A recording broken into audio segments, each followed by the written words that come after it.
Trashi pa tuche tempe le yarmoda pege drolor tampe zeprache pande lame shabla solvade Omo a guru vajra Timoni shasane karma uta vardani shri bhadra varsa manya sarva siddhi hum Om Guru Vajradhara Suma Timoni Shasane Karma Uta Vardani Shri Bhadra Varsamanya Sarva Siddhi Hum Om Guru Vajradhara Suma Timoni Shasane Karma Uta Vardani Shri Bhadra Varsamanya Sarva Siddhi Hum Om Guru Vajradhara Suma Timoni Shasane Karma Varsamanya sarva siddhi hum Om Guru Vajradhara Sumati Muni Shasaneka Vita Vardani Shri Bhadra Varsamanya sarva siddhi hum Om Guru Vajradhara Sumati Muni Shasaneka Uta Vardani Shri Bhadra Varsamanya sarva siddhi hum Vajradhara Sumati Muni Shasane Karma Uta Vadani Shri Bhadra Samaya Sabasiti Omo A Guru Vajradhara Sumati Muni Shasane Karma Uta Vadani Shri Bhadra Samaya Sarva Siddhi Guru Vajradhara Sumati Muni Shasane Karma Uta Vardani Shri Bhadra Varsa Manya Sarva Siddhi Hum Pakyuke Kudan Dagi Lu Pakyuke Sudan Dagi Ma Pakyuke Kudan Dagi Yerme çıktı cingi olo makyuke kudan sundan da gema makyuke kudan da gi yerme çıktı cingi Om Muni Muni Maha Muni Shakya Munye Soha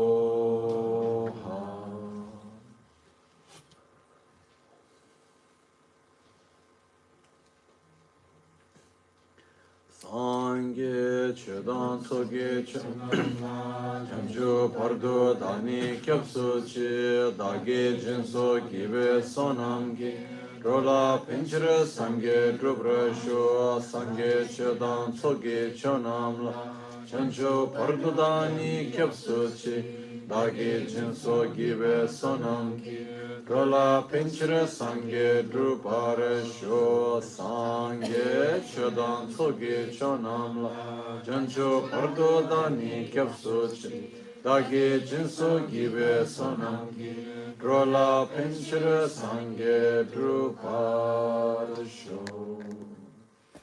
In the Buddha, Dharma and Sangha until enlightenment, through the practice of generosity and the other perfections, may I attain Buddhahood for the benefit of all sentient beings.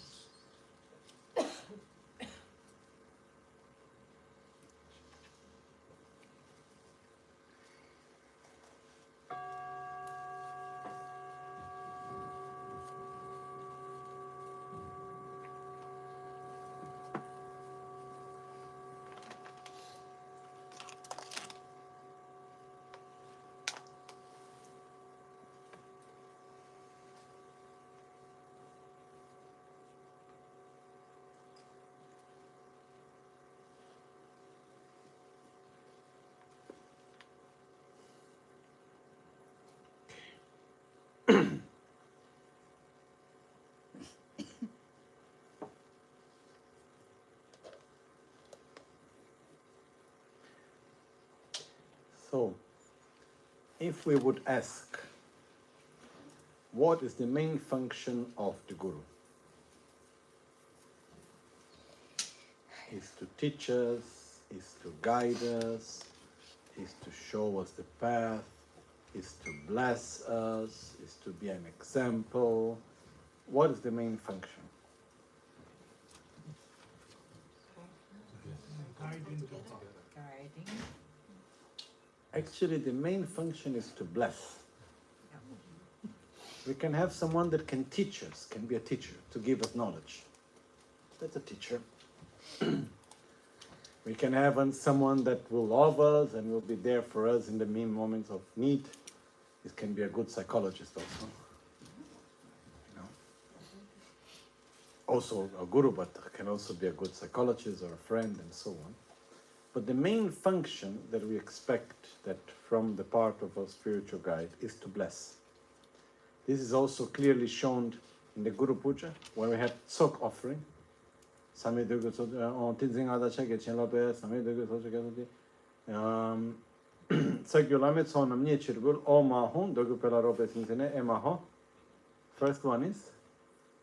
Chinlab Charchin Abdusar. Grant me a rain of blessings. To the Yidam, give me a rain of realizations. And like this we go on. Okay?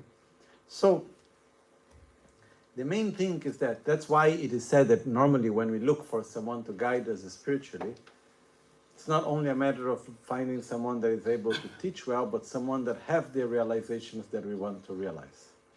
Someone that has the ability to interact with us in a way that it can touch our mind deeply. So that's why we ask for the blessings.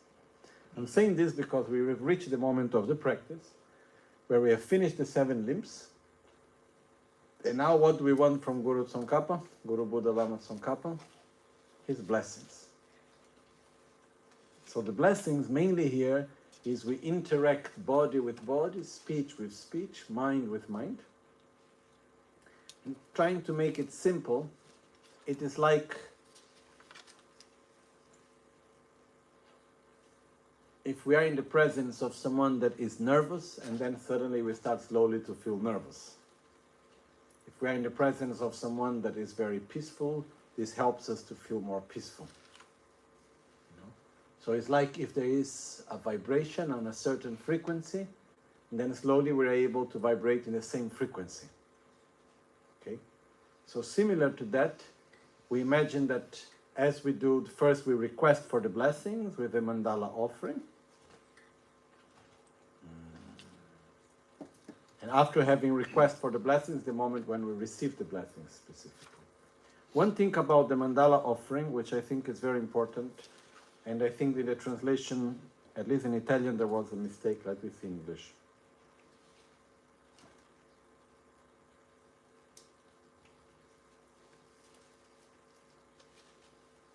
Yeah, it's a little bit strange, the translation. Because in Tibetan we say, Sashi Puki Chushi, Metotan Revolution Yambati, Sangashinto Mikte Urwargi, Drogon Namda Shinla, Chopara, sure. It's a bit different, the meaning. In Tibetan it says, this space is this land, Sashi Puki Chushi, Meto Chams, where is here in the translation?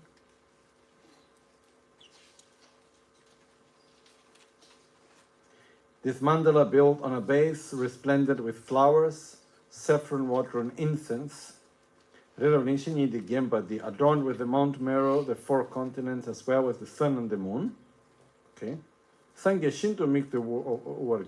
I offer as the field, as the land of the Buddha. So I imagine this most beautiful environment, and I offer to all the Buddhas so that they can enjoy this pure land.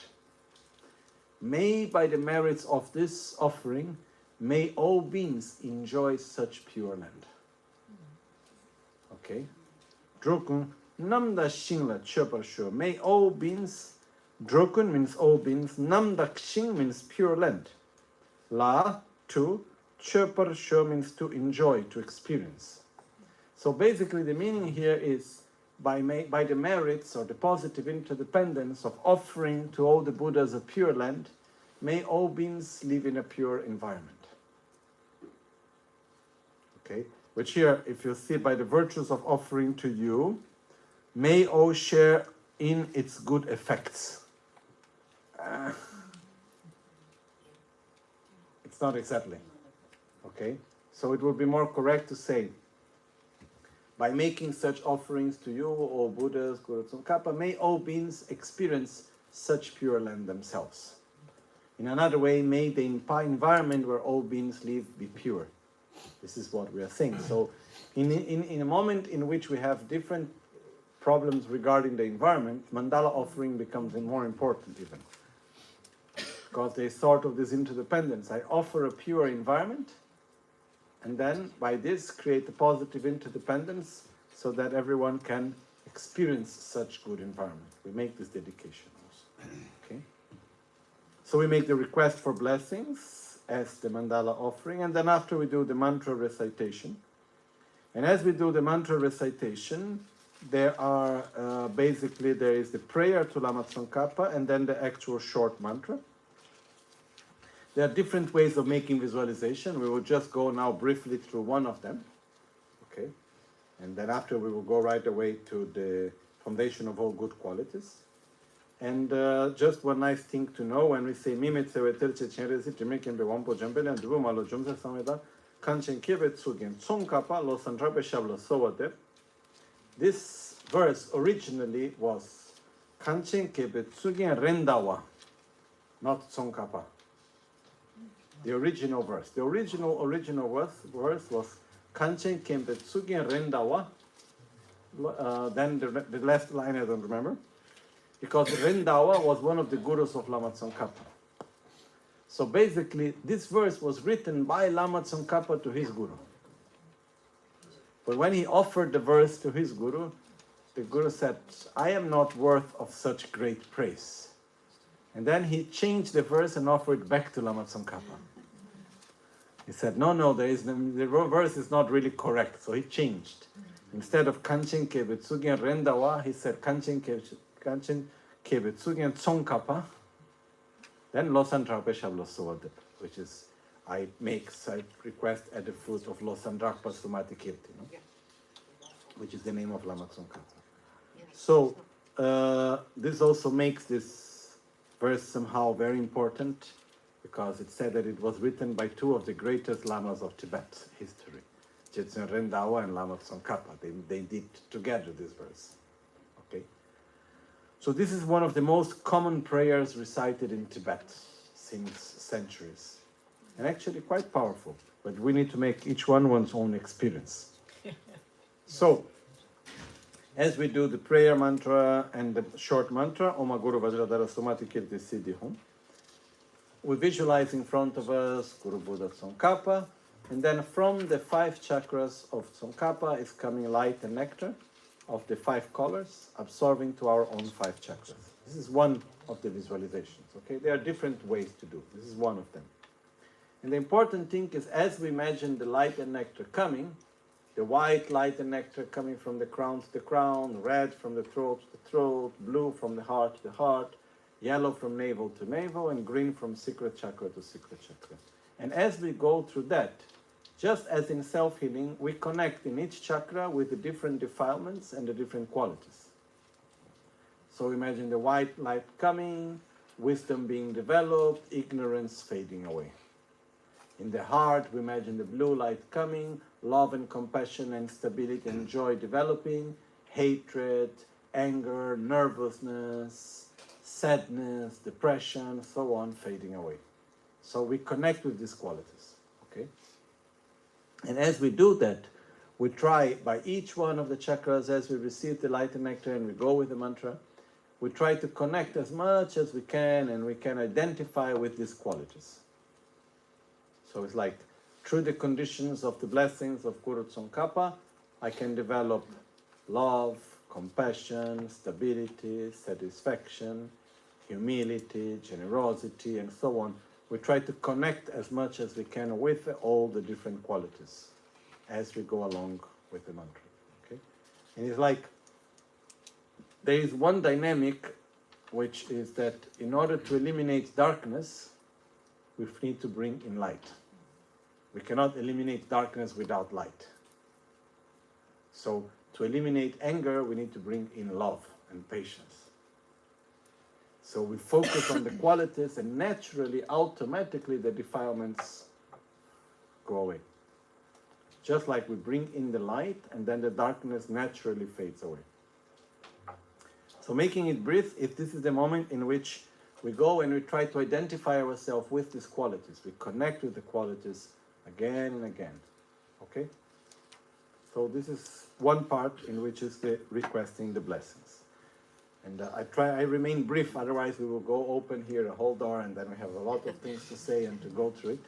And we have many other things to go through. Okay. Okay. This prayer you can recite as much as you like, any moment during the day. It is also said to be particularly powerful also with if anyone have any particular problems with spirits. Actually, the prayer of Lama Tsongkhapa and the mantra of Lama Tsongkhapa is said to be very powerful. Okay. I even remember one of my friends, disciple in Brazil, a Rinpoche disciple, when he started to follow Buddhism. Before that, he was doing a particular job, which, translating it into our modern idea, he was a sort of psychologist for spirits. Like he was from this particular religion in Brazil, where come the oracle with the spirits, and then they have some type of spirits that are like in a lot of suffering and not well, and then he was talking to them and trying to help them. So there was sort of spirit psychologist, and he used to have all the most strange things happening in his life. A lot of interference of all kinds of things, like voices coming out of the radio, out of the plug, and all sorts of things would happen to him. So in the moment that he decided to follow Buddhism, he stopped doing what he was doing and so on. But he had so many issues, like not only all sorts of dreams, but also quite scary things happening in the daily life. He didn't care much about it, but were quite strange things happening. Then Rinpoche told him at the time to do 100,000 of Mimetze Weterzi Chenrezig. And he said, as he finished it, all this pacified and never ever come back again, one. But then his mother, that was in the same house whole life, she also had this type of problems. And for her to do the Miktsema was too long. So Rinpoche told her to do 100,000 mantras of Oma Guru Vajradhara Sumati Kirti Siddhi Hum. And she did it. And in the process also, all this got completely pacified for her also. And there are many, many stories in Tibet of many situations of difficulties with spirit things, and then all sorts of practices not working, and then with the mantra of Lama Tsongkhapa this working. So this is something also there for us just to keep in mind as a positive side effect of this practice.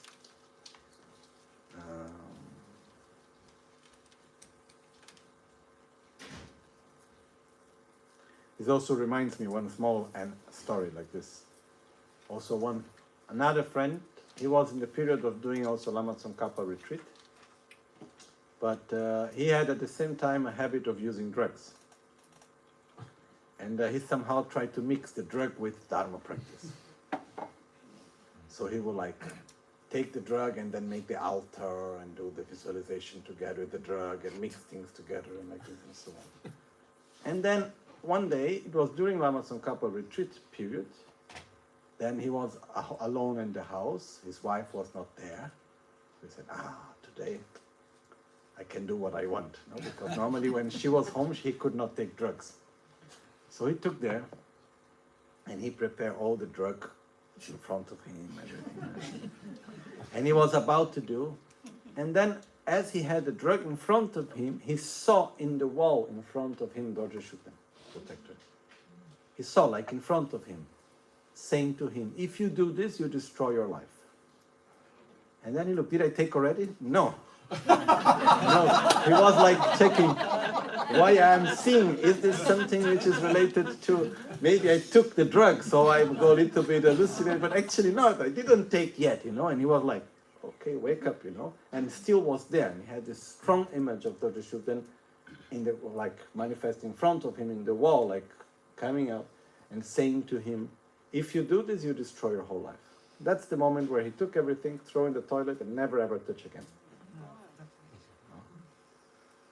So this is just to say that, and this was also in the period while doing Lama Tsongkhapa retreat. So there are many stories connected to the power of this practice.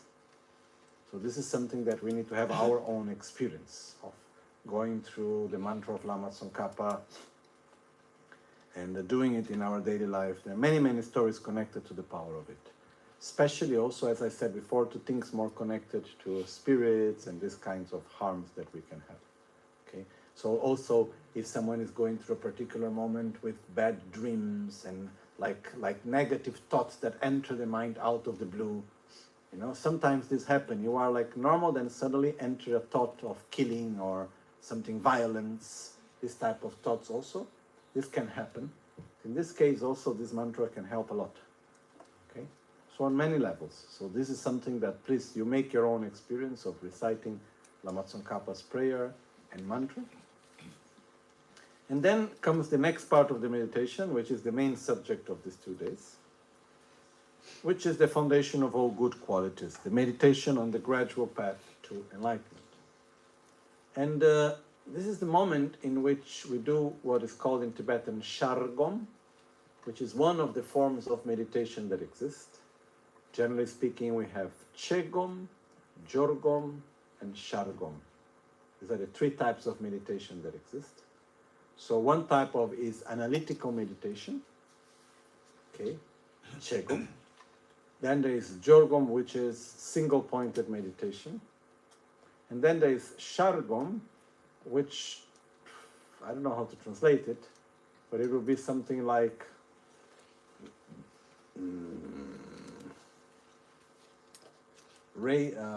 like where the sun rises, no? Shar means to rise, to appear. So basically, this is the meditation in which we imagine the different steps of the path that we need to take. Let's say, if I need to go from here to Italy, my Shargom will be, I imagine, I take the car, from here I go to the airport, then I do the check-in, then I go to security check, then I go to the gate, hopefully on time.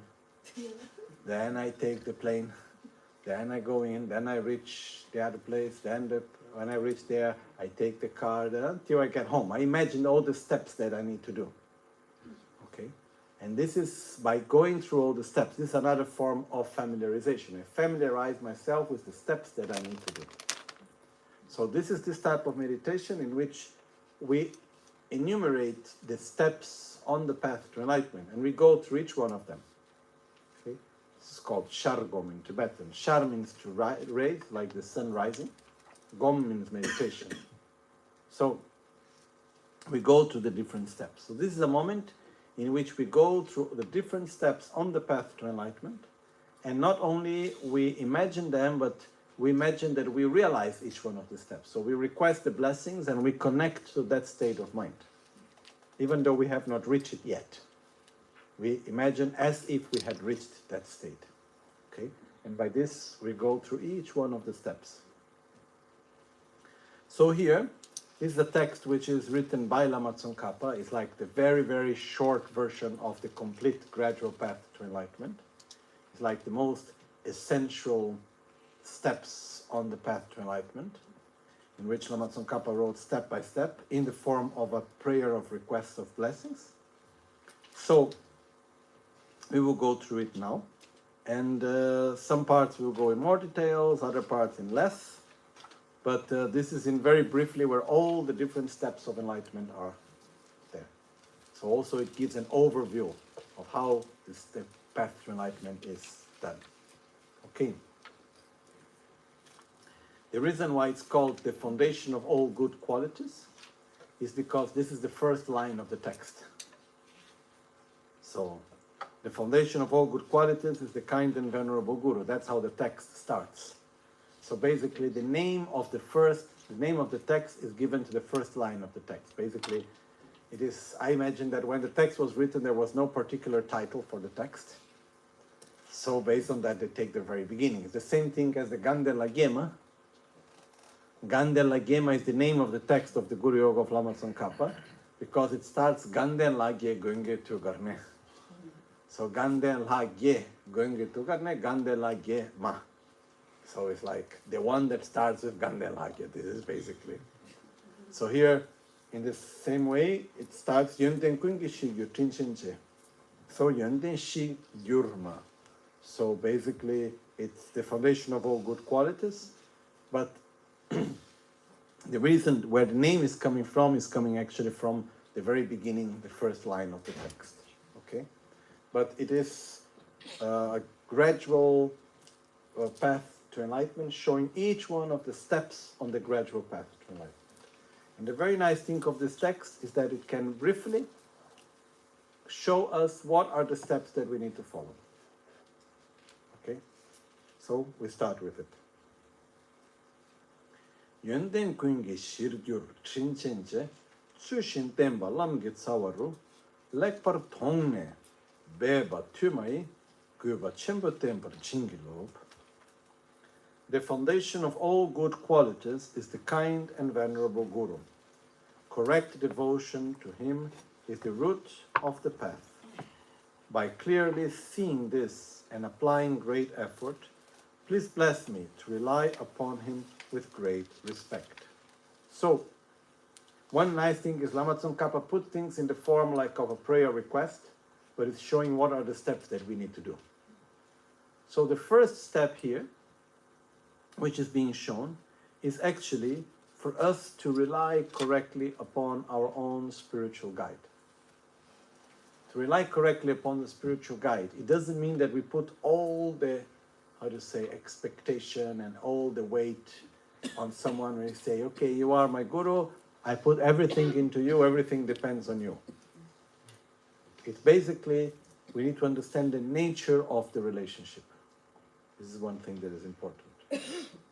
Because basically, when we take refuge mainly in the Dharma.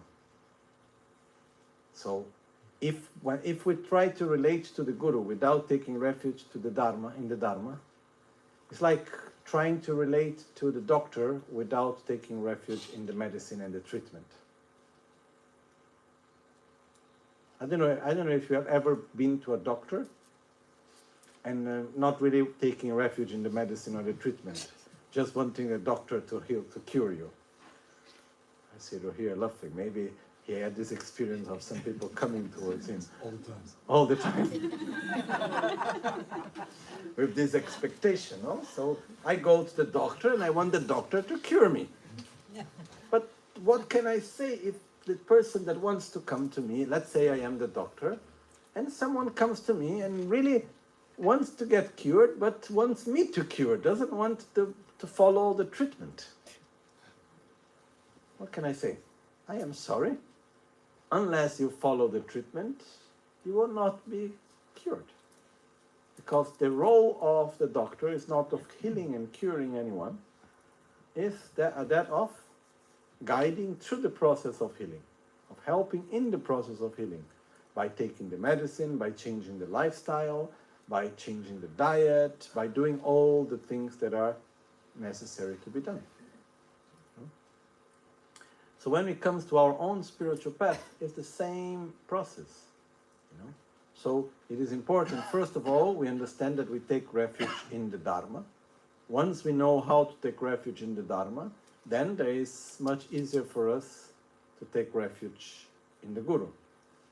The important thing is that, how to say important, but one particular aspect is, first, even though I need to take refuge in the treatment and in the medicine, I cannot take refuge in the medicine without first taking refuge in the doctor. I don't know if this is clear.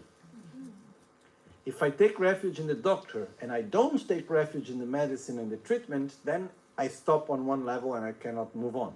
It's not enough. But I'm not able to take refuge in the medicine without first taking refuge in the doctor, because he's the one giving me the treatment. So similar to that, sure, we go towards our spiritual guide and we take refuge, but this is not enough. There is this first level, then the second level is we are given the Dharma to practice. And this is something that it is very, very important for us. So this is the correct way of relying upon the Guru, in which we take refuge in the Guru as the one showing us the path that we will walk on and that we will follow. This is one of the aspects. So this is the root of the path, also because our own capacity, unless we are interacting with someone that is helping us, is to repeat what we already know, is to remain in our own dynamics. So when we are together with someone that can actually help us to see what we couldn't see before, that can help us to deal with our own defilements, that can help us to give a new perspective of life, then we can follow that perspective. But we need to open our mind to it. Okay? So this is the first step that we need to go through. And in other words, the first step is, having someone that can guide us, having someone that can show us the path and relying upon that path.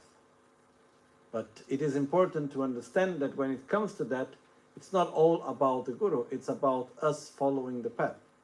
It's like, if I go to the doctor, the whole thing is not about the doctor, it's actually about me taking the medicine and following the treatment. It's just a small part of it.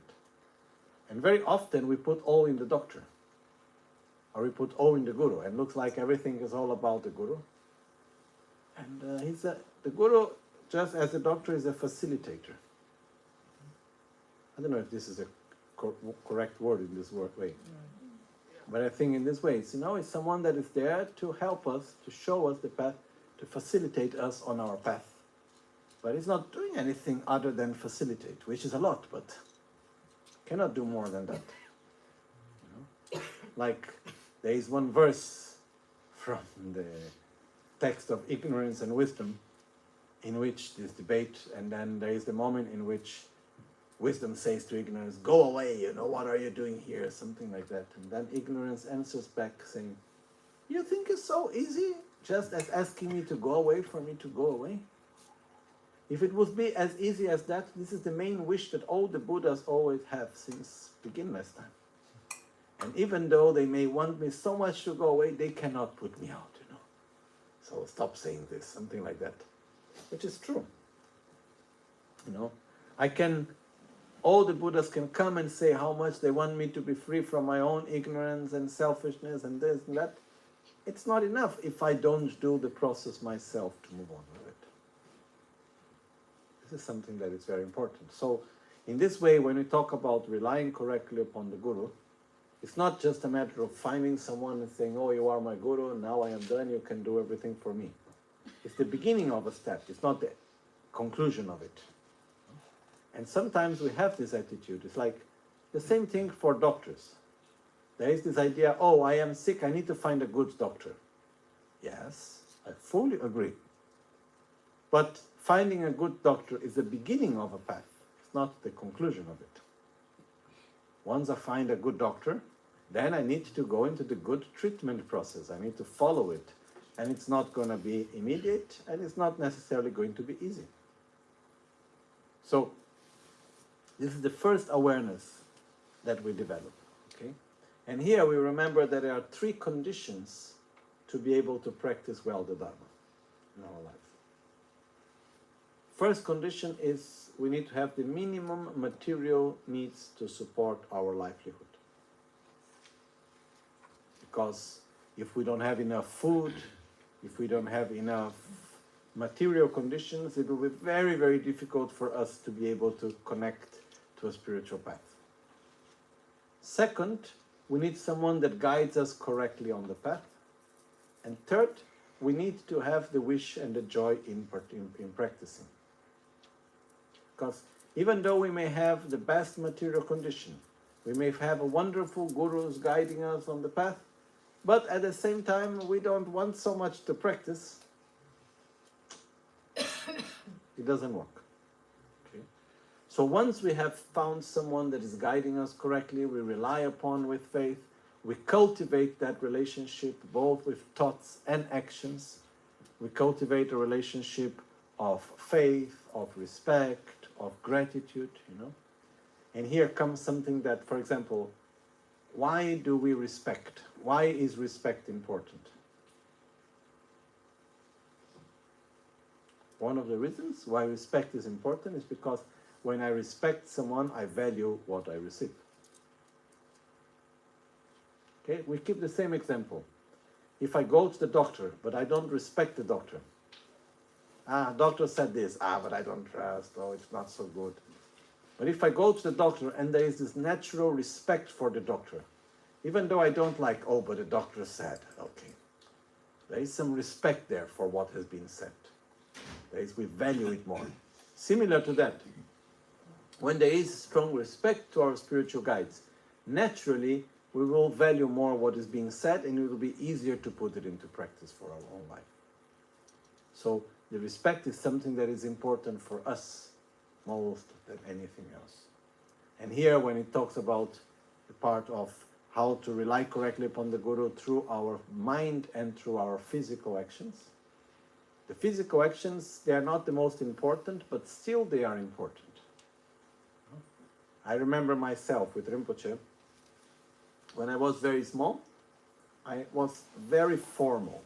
I had this very old traditional way of being when I was very, very small, And even, for example, when receiving phone calls from Rinpoche in India, there was one of the very few phones that existed in the whole monastery was in my house. And when I would go there and I take the phone, for me it would be normal to take the phone and to put myself like this, like bow down, while talking in the phone. No? While talking on the phone. And one of my teachers, he would make fun of me when looking and said, Rinpoche is not in front of you. What are you bowing down, It's just the phone. But, I could not. For me, it was like stronger than anything. Then one time during that period, that years, I was in Italy. And I arrived in Rinpoche room. And his room had he had a tatami with a bed, with a mattress, like a futon. And then people would sit in the floor around, even though, because it was very low, the ceiling of the room. So it was not even possible to stand up easily everywhere. So everyone was sitting in the floor around. It was a very small room. Maybe I think if 10 people could fit inside was already a lot. Maybe 6 people, I don't know. Anyhow. So one day I arrived there, the room was completely packed with people. And I said, okay, I sit in the corridor, a little bit just outside of the door. I was putting myself there. And Rinpoche said, no, come in. I said, there's no place, Rinpoche, I sit here. No, come in. You sit here in the bed, on the bed with me. And in my mind, that was very unrespectful to sit at the same place together with Rinpoche. So I said, no, I sit here. He said, no. And he was quite tough on me. Then I thought, okay, it's more disrespectful not to sit there than to sit there. He's telling me that. Then he said, come here. Okay, then I sit there near to him. And it was very uncomfortable. I felt really uncomfortable being there. Then came the next day, I arrived there. There was not so much place, but still there was place. And Rinpoche looked to me, and I just looked, and I went and I sit together with him, like this, easily. Then a few days later, similar situation, but there was a lot of place around, and I went automatically to sit there also on the bed again, And then I saw that happening in my mind. I said, no, I cannot stop it, Then I make an effort, I go, I sit out, I sit in my place where I should be, and then I always respect that way. Because I saw very clearly, we stop with some small formalities, and then it has an impact inside our mind. That's why external formalities, just as a formality, has no point. But as a tool to help us to keep and to cultivate certain attitudes, that's very valuable. That's very precious. So that's why when we talk about relating with respect and so on, there is an external part of so-called formalities, like standing up or bowing down or allowing to enter or go out first, whatever. There are some types of respects that we do that just by themselves don't mean anything, but when they become a tool to help us to cultivate a certain positive state of mind, that's very precious and very useful also. Okay? Okay, then we go on, we move on, because there is a lot to be seen.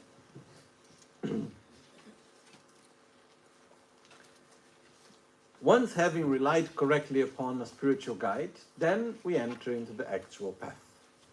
And the actual path here starts with what is the first quality that we need to do. Sometimes people ask, okay, now I want to follow Buddhism. What's the first thing that I need to do? Here, verse number 2. Lenchi nyebe dalwe tensanbi, shindo nyega tenchen she gyurnes, ninsen kundu ningbo lembe lo, gyunchen meba kebar jingi lo. Understanding that the precious freedom of this rebirth is found only once, is greatly meaningful and is difficult to find again, please bless me to generate the mind that unceasingly, day and night, takes its essence. The first thing to do is recognize the preciousness of this life that we have. This is the first thing that we need to do. Before learning how to meditate, before studying the Four Noble Truths, before developing bodhicitta, before focusing on love and compassion, before doing anything else, first thing is focus on how precious, how unique and precious are the conditions that we have in this life. Why?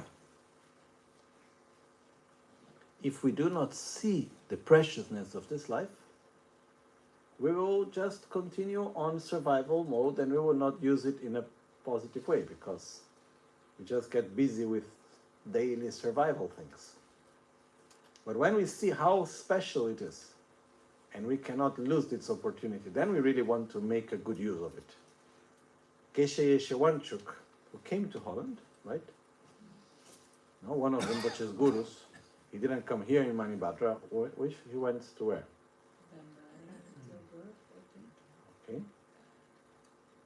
So very special master. In which year? 95, no? I think. It was in 95, I think, when Geshe Yeshewanchuk came here. In one of the teachings of Geshe Yeshewanchuk, which was one of the greatest masters of our contemporary age, he made the following example when talking about this subject. He said, imagine someone comes and lends you a machine to print money. All legal. Okay? You come and you receive a machine to print money. It's not given to you, it's lended to you, which means you receive this money printer. You can use as much as you want until the moment that it's requested back. The day that the owner said, give it back to me, you cannot say, no, wait a minute. You need to give back right away. So you receive this machine in which you can print money.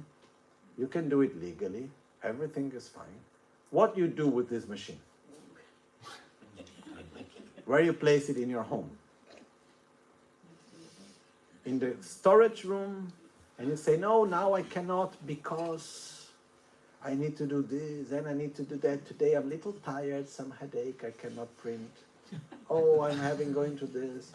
Or we put in the center of the living room near toilet and kitchen and we go on printing 24 hours. Okay? At least until we reach a certain amount. Okay?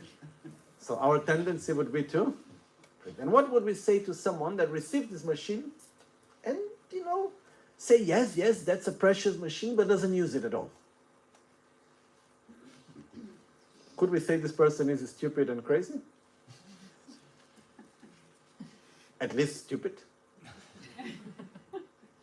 Yes, no? I would say, I don't know. Okay? So, Geshe Yeshewanchuk says, the life that we have with the conditions that we have is as greater than this machine.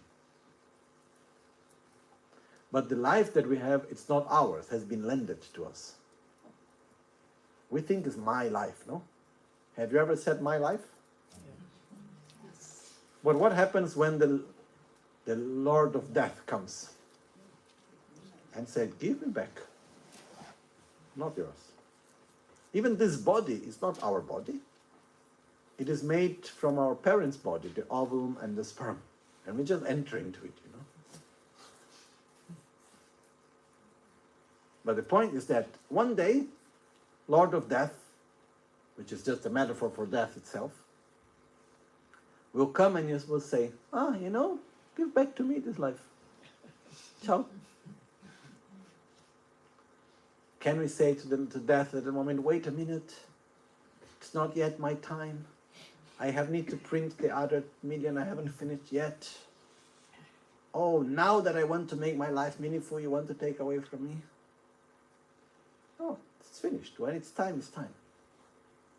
So, the point is that we have this most incredible opportunity, and we need to use it well, because we don't know for how long it will last either.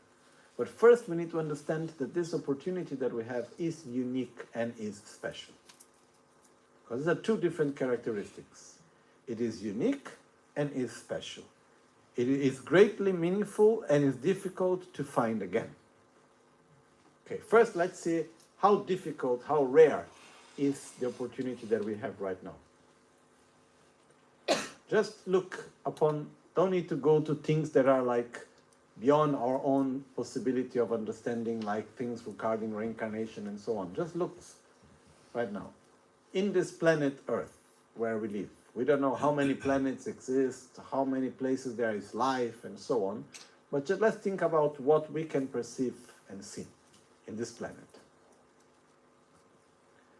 And we don't even need to think about other forms of life, such as animals and so on, in which we can also be reborn. Let's just think about humans for a moment. Around 8 billion people in this world, right? From the 8 billion people, what's the percentage that actually cannot survive in a comfortable way? I don't know percentage-wise, but I know it's a lot, right? I think there is at least 20% minimum of people that are there that don't have enough food, that experience excessive heat in the summer, or experience excessive cold in the winter, or that are in constant hunger. There are too many people in this situation. What happens if we are in this situation? Do we have inner space to think about anger and patience and the correct view of reality or anything like that, or we just wander to get food? I imagine that if I am so hungry, what is in my mind? How to get food. So if we don't have the basic conditions of survival, our main priority becomes survival. You know, there are so many of us in this world that don't have enough materially, that live in situations of grave danger. So survival is also the main need, and it's not taken for granted, survival. Then there is another big percentage of people that actually they don't need to worry so much about survival, but they need to dedicate their full energy for survival. Which means if they don't work that 12, 14, 18 hours a day, they will not have enough food. Like this I could see so clearly when we went through the pandemic. In a country like Brazil, where we don't have the social security like in Italy, like in Holland or Italy. In the moment that there was people needed to stop working because they had to work maybe in a restaurant or whatever, and with the pandemic, with the lockdown, everything was closed. There were thousands and thousands and thousands of people that were without home. They lost their house, entire families, living in the streets. Because their survival is completely precarious. They are always living in the edge. And if they stop doing what they are doing, they fall. And there are a lot of people living in this condition. If you are in this condition, how much time you have to think about spiritual practice? Very few. Then there is a whole other part of people that have their own survival somehow secured, but they live their own life as if they were slaves of pleasure, slaves of money, slaves of power. This is their main purpose in life, full stop. I don't know if you know anyone like this. They are not necessarily bad people. Huh? We're not saying they're negative people. But what happened is that the main focus of life is one's own self and one's own pleasure and one's own wealth and one's own power, and then it's a loop, constant loop around it. And to think about something different becomes like seen as some sort of stupid thought. There's no any space to truly look upon oneself. There is like an amazing amount of people that actually don't even grasp at the idea of an inner world. Everything is just what is outside.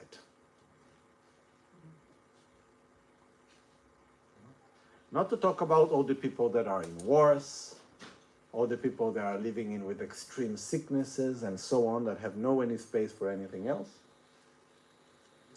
Then we have all the people that actually have a good material situation, that would not necessarily need to live only for survival, but they have never found really anyone showing them a coherent path of development. And for example, if we look even inside religion, if we look about all the different religions, let's take prayers, for example, and we make a sort of a, how do you say that in English? When we check how many of this, how many of that, we make one. Calculation? No, not calculation, a survey. We make a survey of prayers. How many prayers are done in all different religions together for family, love, work, money, study, health? And how many prayers are done for developing patience and compassion and inner qualities? Which of the two win?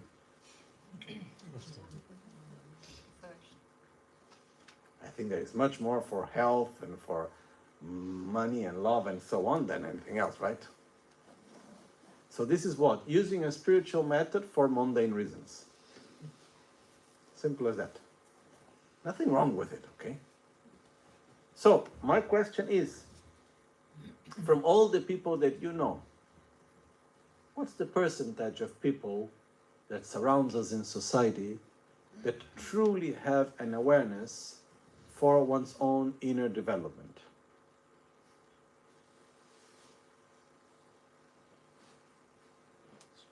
It's a higher amount or lower amount? It's somehow lower, right?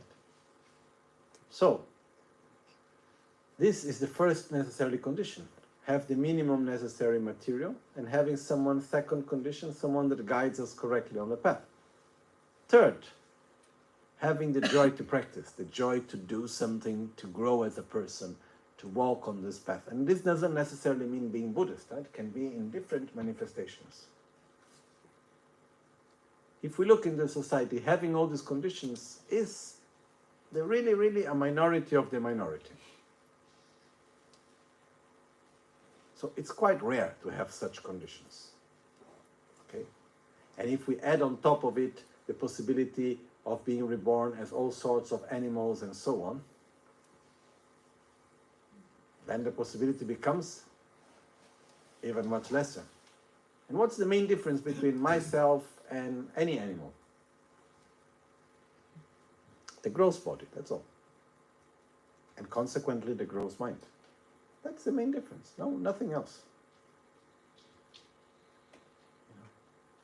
So in the day that I am reborn as an animal, my subtle mind, my very subtle mind, manifests within the gross body of an animal, and the gross mind will go in the same way. But I can be reborn as any form of any animal. And an animal is not necessarily worse or better.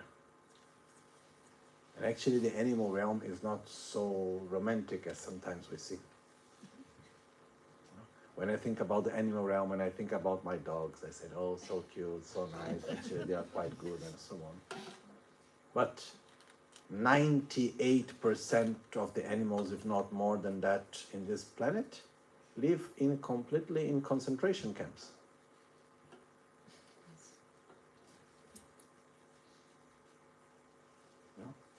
most of the animals, when we think about animals, what comes to our mind? Elephants and giraffe, nice dogs. And I like the hippopotamus. I really like the hippopotamus, you know. But actually, what are the main animals that populate this world? Chicken, pig, cow, fish. Fish farms, which is crazy. Okay, so when we look about all of this, okay, not being reborn in that context, we are quite fortunate also.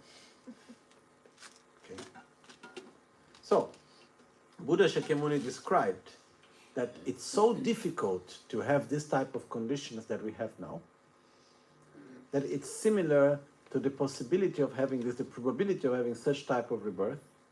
It's similar to the conditions that is of this turtle that lives deep in the ocean, has a very, very, very long life. And this turtle comes up to take air once every 100 years. Above the sea, there is, how to say, this floating, how to say, like... Reddingsbury, okay. Thing to save life, you know, this round thing to save life, no? Yeah. So there is one of this golden one, okay? And it is completely free in the ocean, taken by the currents and the waves to one side and the other of the ocean. Down deep in the sea, there is the turtle that comes to take air once every 100 years. The turtle is blind and is deaf, okay?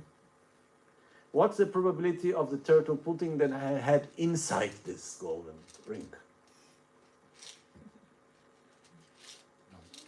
Quite low.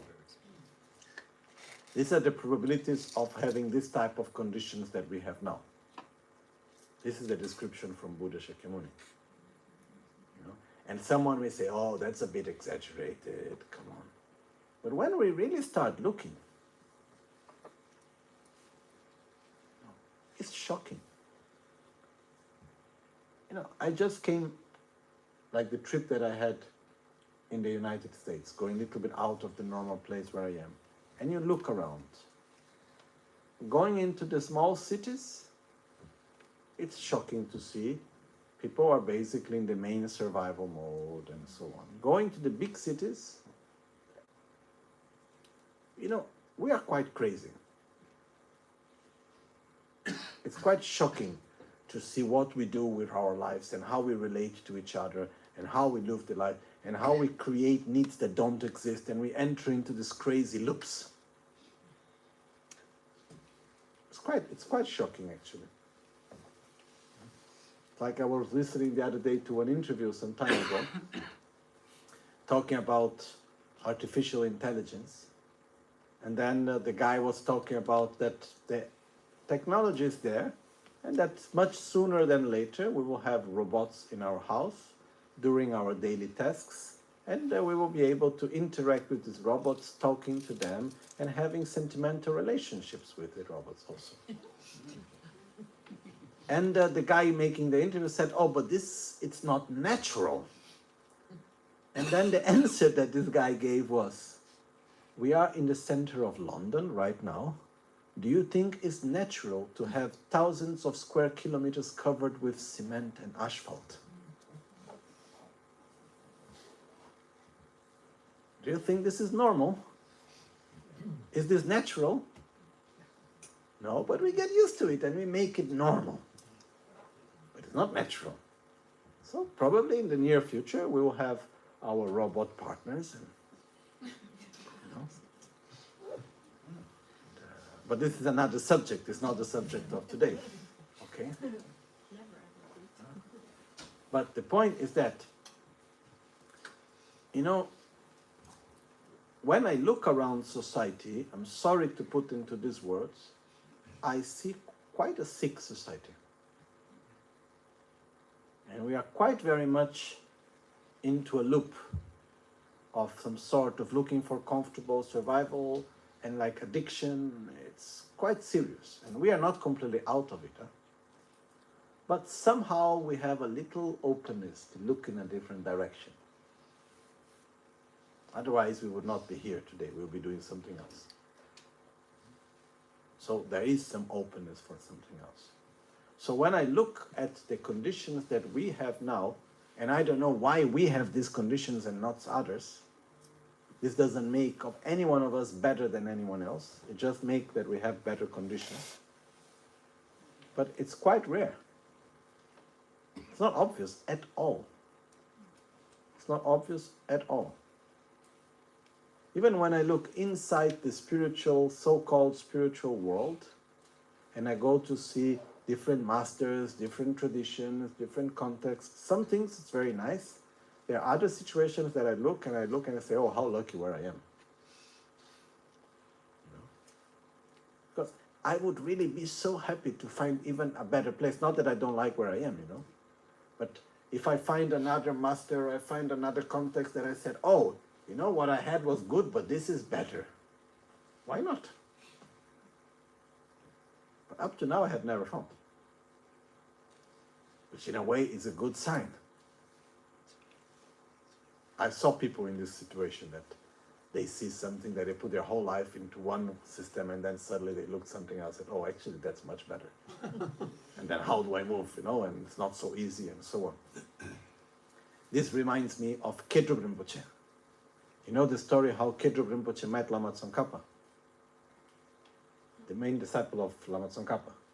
The one represented on Lama Tsongkhapa's left side.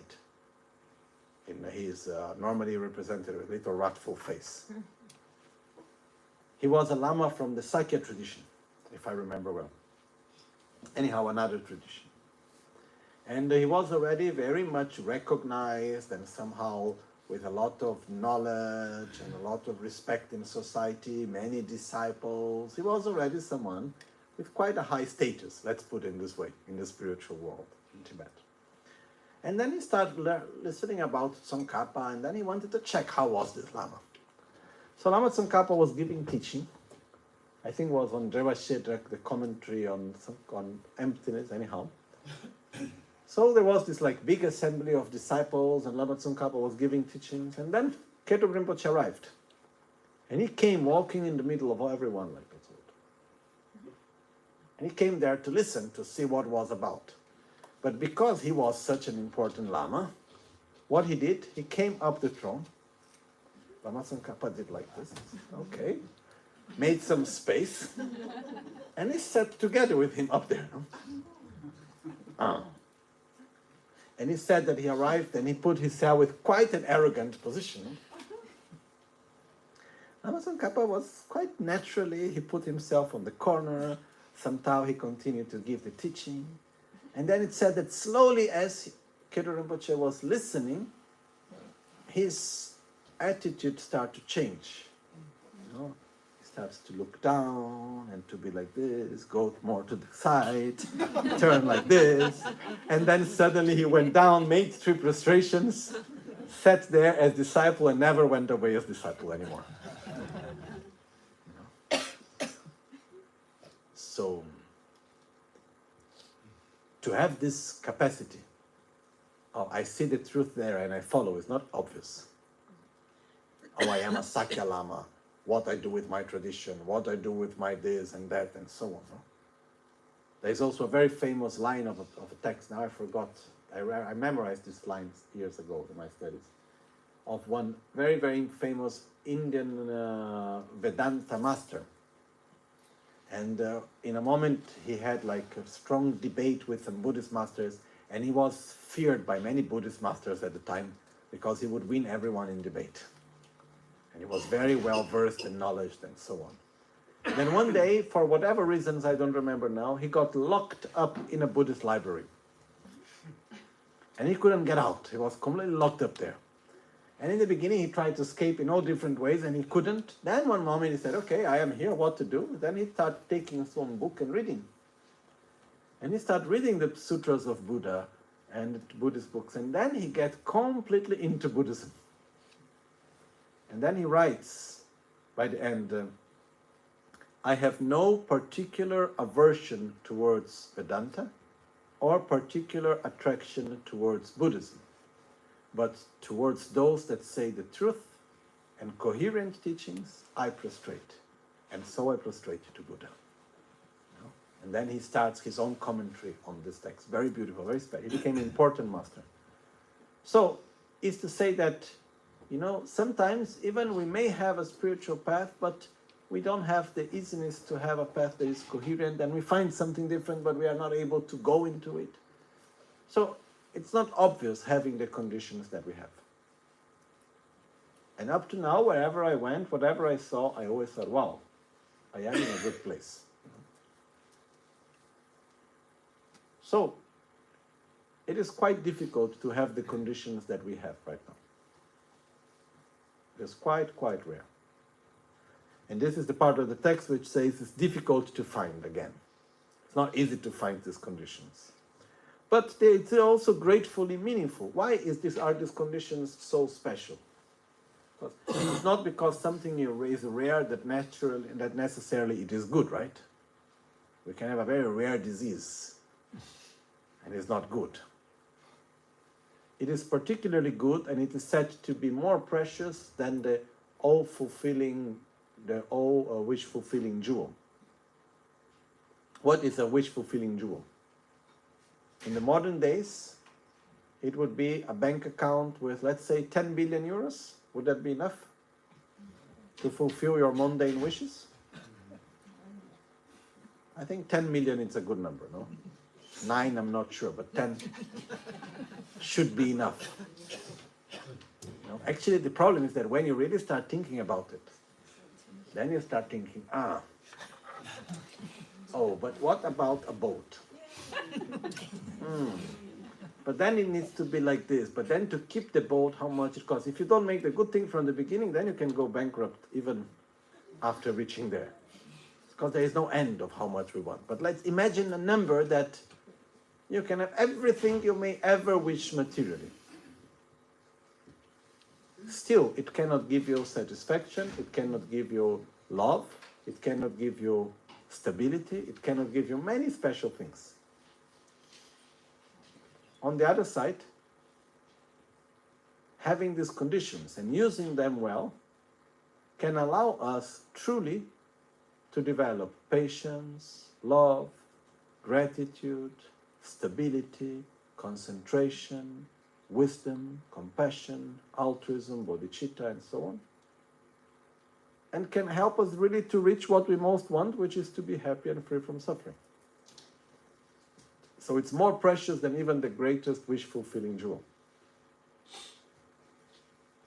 So, we could go on and on about this, but basically these conditions that we have, if used in the right way, they can allow us to get out of our own suffering and to develop our qualities in a way that we take from life to life.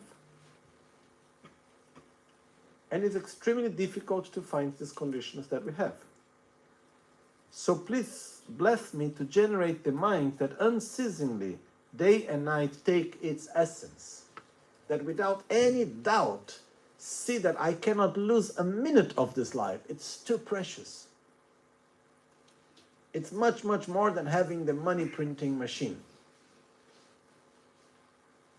I cannot lose a moment of this life.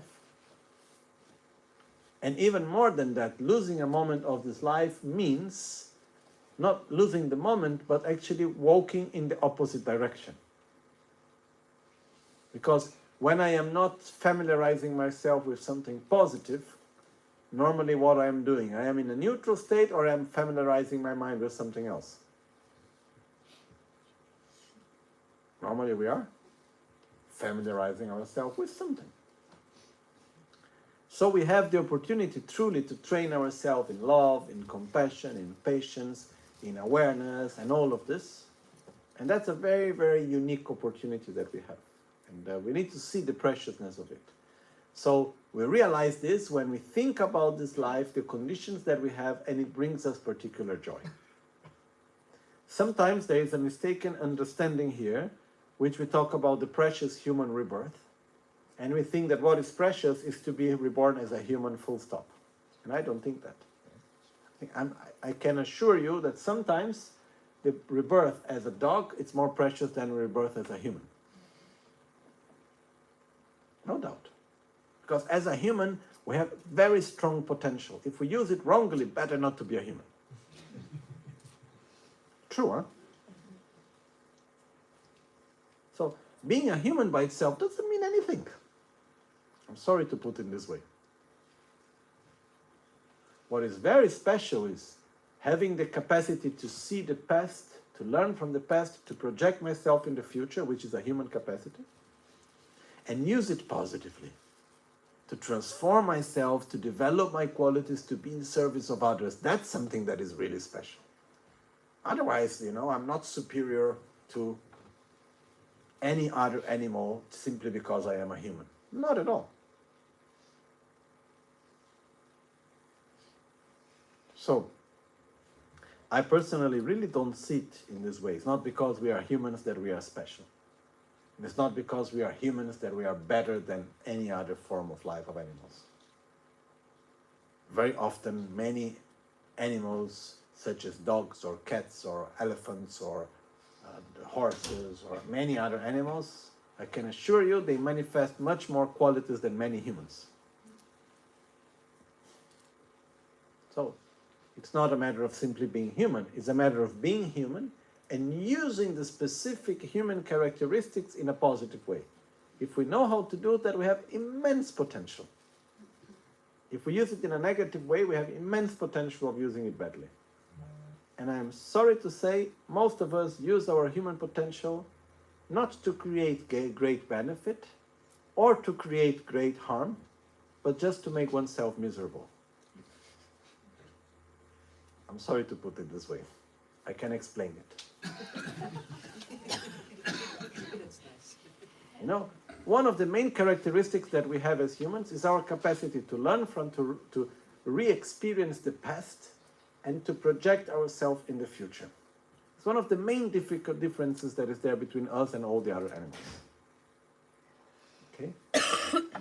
Not everyone, very few of us are truly using this in order to have this sort of mean mind of how can I do to harm others. Okay? It exists, but not so many of us, luckily. Not so many of us are using this capacity truly to see how I can develop positive things and make myself better and help others and so on. But most of us are using this capacity to re-suffer the past and to press up for the future. We are there suffering because this happened, this should not have been like that should not have been like this. Oh, and what happened when that will happen, what happened when that other thing will happen. So we are pre-suffering what may happen in the future and so on. So we don't use our human potential in a good way very often.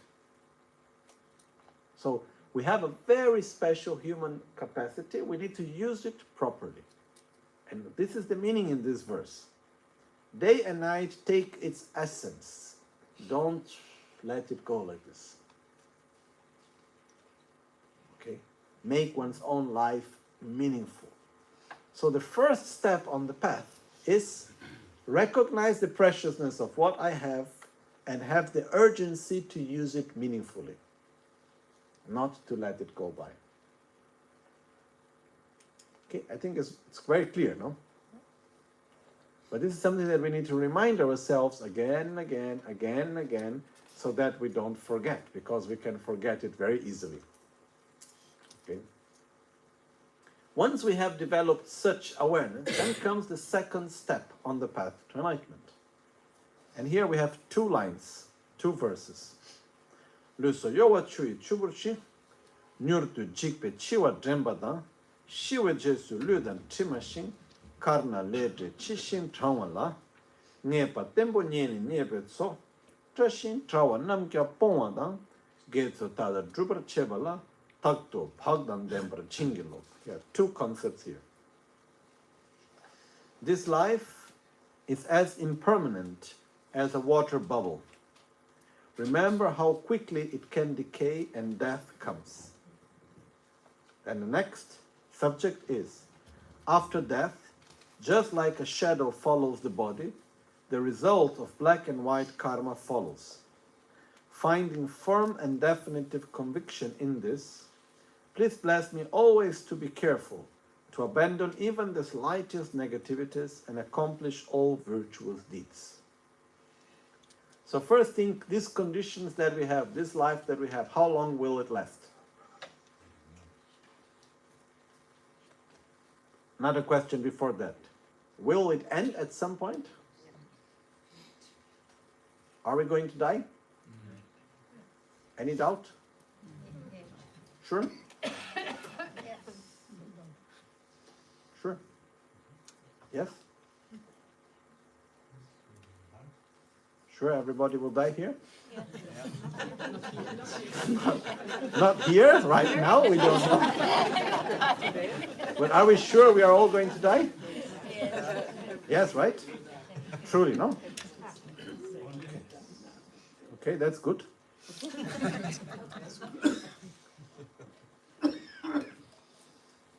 No doubt, no?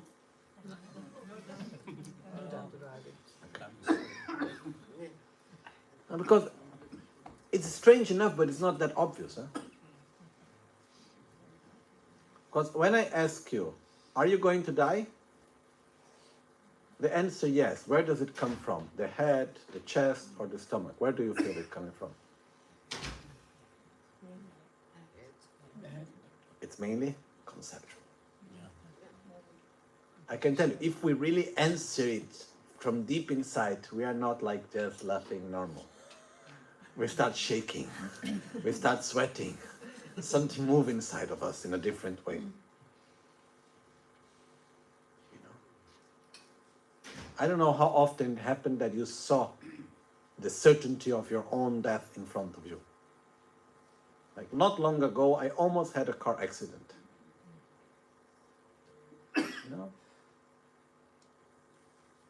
Nothing really happened finally, but it could have been for very little. And a few days ago again. This one I'm saying, it was my mistake. I was driving quite fast, blah, blah, blah, blah. Was very tired, and so on. There was a car in front of me going extremely slow. And the car in front of me was maybe at 40 kilometers per hour in the middle of the highway. I was at 180, I think, more or less. And it was very late at night. And then I didn't see so clearly that that car was going so slow. So I needed to brake quite strongly. Last minute, I went out of the main part of the way because I could not brake. I didn't want to brake so strongly. For 1 second, nothing seriously happened. The car did some movement like this. Then I stopped the car for one moment, breathed for a second, say, everything is good. Okay. A few days ago, I was driving in Bagnano, coming back home, nothing while I was driving in very normal way, nothing strange. And then another car overtook the other cars coming in the opposite direction. But I can assure you, if I was like 5 seconds ahead, there was the very high probability of hitting me. So when we see these situations in front of us, or when we get a diagnosis from a doctor, or when we see something in front of us and we say, oh, death is real. Does it have a physical reaction on us or not? Yes. In these moments, how do we say, oh, I can die? It's mentally or it's physical? Like last year, not this summer, the summer before, I had this anaphylactic shock in Albania. In the moment, I had no idea what was happening, and it was quite enjoyable situation, actually. Like when I lost consciousness, and the process when I went, the feeling inside was quite good, actually. But afterwards, when talking to some doctor friends, and the 2 doctors friends told me, actually it was quite dangerous what happened. Then there was a moment in which I saw in front of me, I say, wow, I could have just died. And when we look at it, it moves us in a different way. And it's one of the most precious experiences we can have in our life is to experience the certainty of our own mortality. Because it changes the priorities of our life. So, Buddha Shakyamuni described clearly, and Lama Tsongkhapa was very clear. Once we understand the preciousness of this life, the next thing that we need to understand, not conceptually, but much beyond conceptually, is that this life will not last for long. It doesn't matter how old we are. And yes, we are going to die. Not as some people sometimes say, if I die, there is no if. But it is strange enough, we can talk for hours. Still, it doesn't enter really so easily. That's why it's part of the second step of familiarization. To be able, as Papunka Rinpoche described, he says, when do you go to the next step? When you think about your mortality and you get goosebumps. You feel on the body, you have this little adrenaline coming. Say, oh wow, I'm gonna die, yes. And this comes with the next question. Okay, you're all sure you're going to die? Yes? Yes or no? Yes. Okay, good. When? I don't know. This sooner than later. It's, when? No. Anybody here has really any strong idea or when you're going to die? So what is the answer? No. I don't know. Okay, when you say I don't know, do you include the day of today inside the I don't know? Yes. Or it's like, I don't know when I'm going to die, but it's sure like a little bit after, I cannot die now, come on. Tomorrow we need to finish the teaching. I need to go to Brazil. I need to have the teachings by the end of the year in Albaniano. Then I need to go to Brazil. Then we have Nepal. Then this, then that. I cannot die now. I have many things to do. I'm quite sure that most of the people that have died up to now had something to do the next day.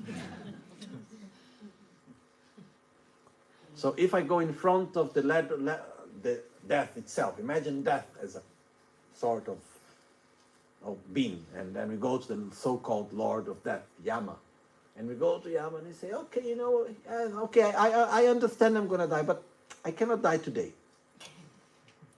I'm too young. What would death say to us? You think young people don't die? Some people even die before they were born. You are already late, Yes, but I am a good person.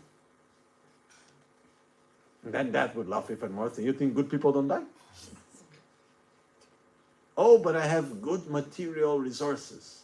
Since when rich people don't die? Oh, but I have the Dharma. I am friend of the Lama. And so what? So what is our argumentation towards death? That we cannot die today.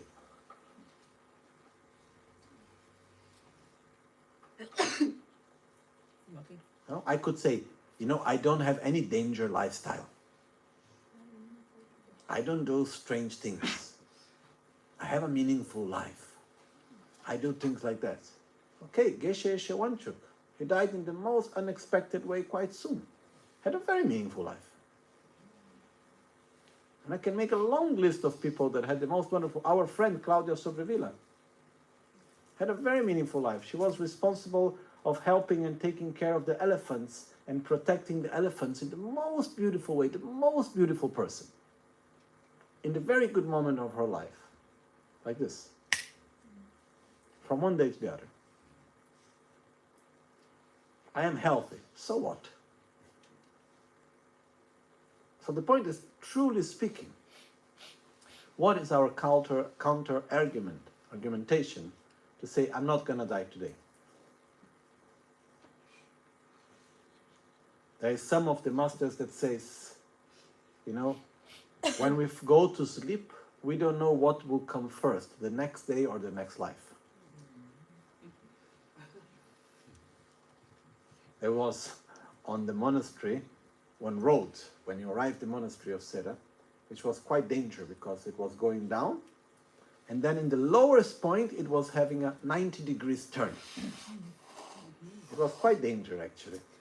And before that there was a sign, a speed sign. And they wrote in the sign, go slowly. It's better to be 15 minutes late in this life than 15 minutes earlier to the next. No? So, it is somehow the fact of, but we don't know really when it's going to be. This is the main point here. Truly we have no idea. And, you know, sometimes we can try to protect ourselves from death in all the best ways. It will come. I don't know. It reminded me of a son of a friend. If we start going on examples, they're countless. But this man, he was like in his 40s, top athlete. He was doing all these crazy things of Iron Man, triple Iron Man, whatever you can imagine. Like really, really the most one. And he died like this, boom, from too much exercise. Like, okay, he went through to this Ironman competition. He finished this Ironman competition. He went to play tennis. Then he finished playing tennis for hours. Then he went running again for I don't know how many dozens of kilometers and like completely non-stop.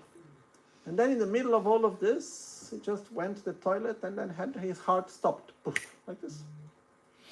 You know, he was son of one of the richest families in Brazil. Very successful in many things, beautiful life in many aspects. When nobody would expect, like this, gone. And I can give so many other examples.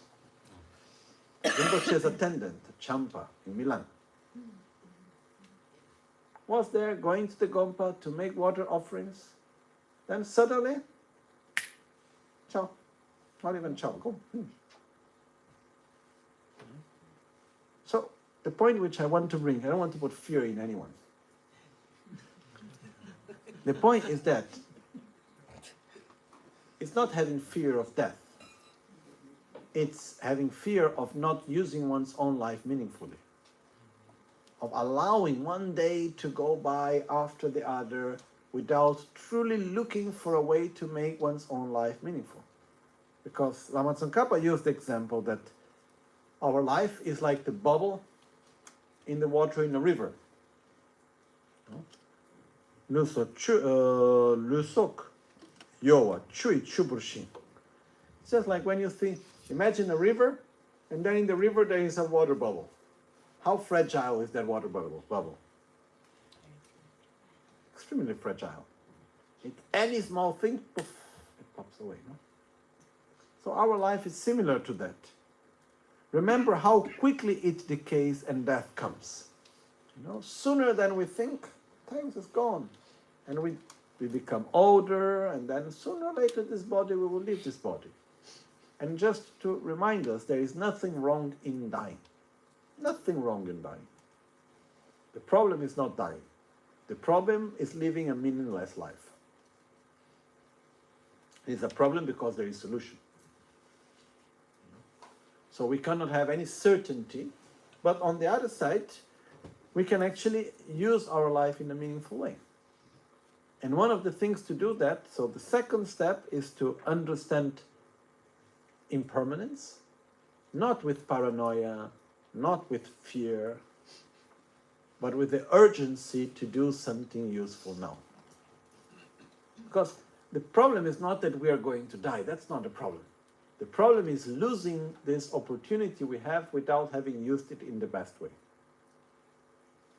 I don't know if it's clear this. Because dying is not a problem, you know, and I don't think we need to worry too much about that. We have done it so many times. You know, I don't think it's that dying is not difficult.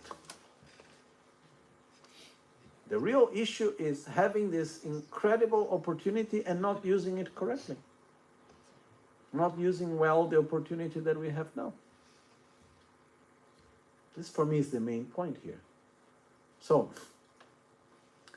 how am I living my life? How am I using these special conditions that I have with me? This is the main key point. Okay? It is important, once again, I just want to say once again, it's not a matter of having fear of death or anything like that.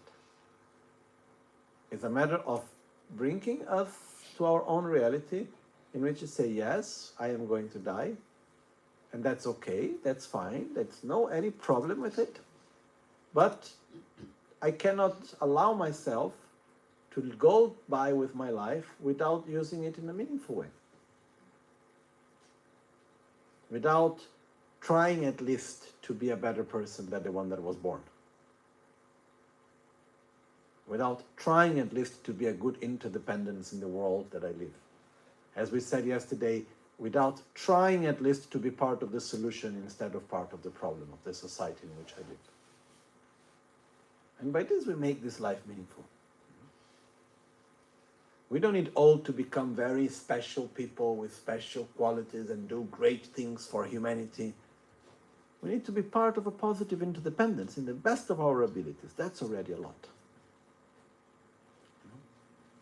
And in this way, we can actually make this life meaningful and use it well. And the day when our own death comes, we say, welcome. I gave my best. I used every opportunity I had in the best way I could. Sure, I did mistakes. Otherwise, I would already be a Buddha. But I did my best in my abilities. And I am in peace with my past. Okay? So, before we take the next subject, I think we can give a small pause here. I think, what time is it? 6 something, I imagine? 5. 5, okay, then it's okay. I need one watch. Someone can just, yes, doctor, thank you. Because otherwise, my...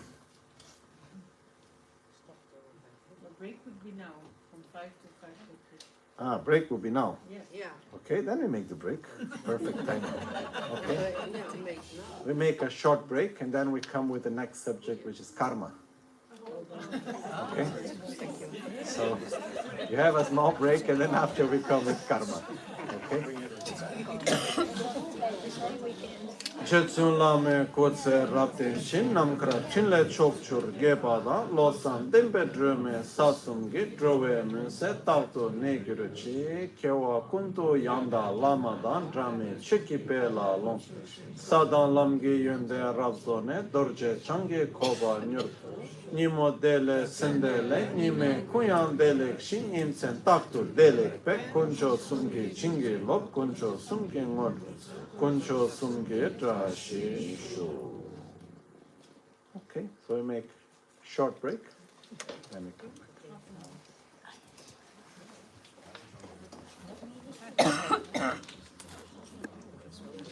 Need to stop it.